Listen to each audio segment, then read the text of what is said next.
At this point, we are just 6 days from the Iowa Republican caucuses, the first true test in the 2024 primary season.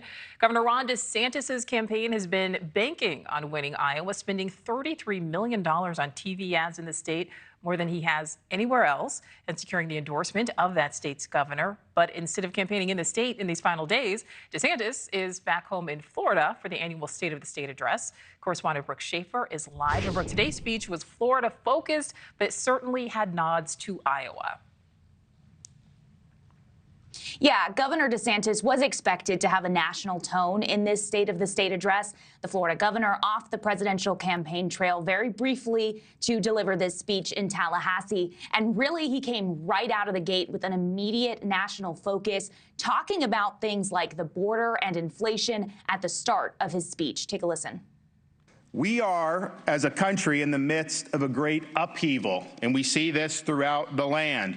Under the current administration in Washington, homelessness is at record levels. 62% of Americans are living paycheck to paycheck, and the federal budget deficit is expected to hit $2 trillion this year. Of course, more than 8 million illegal aliens have entered the United States across the southern border in the past 3 years alone, and deaths due to fentanyl that have come across that border have reached record levels.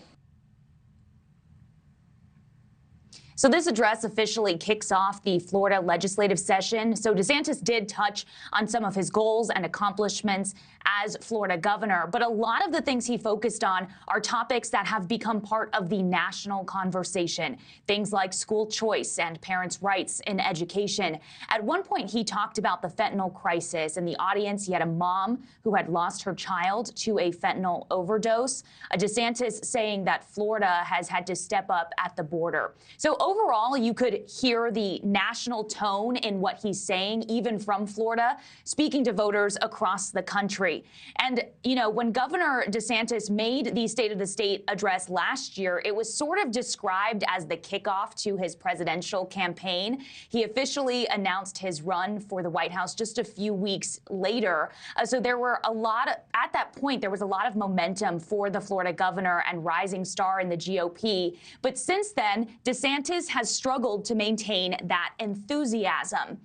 In Iowa right now, he is neck and neck for second place with former UN Ambassador Nikki Haley, but significantly trailing former President Donald Trump. So there are a lot of eyes on DeSantis and how he does in the Iowa caucuses in just a few weeks. DeSantis and his campaign right now fighting back on claims he plans to drop out of the race if he doesn't do well in Iowa. The Florida governor saying he is in this for the long haul, betting on his ground game in the Hawkeye State and hoping that voters reward him for visiting all 99 counties in Iowa.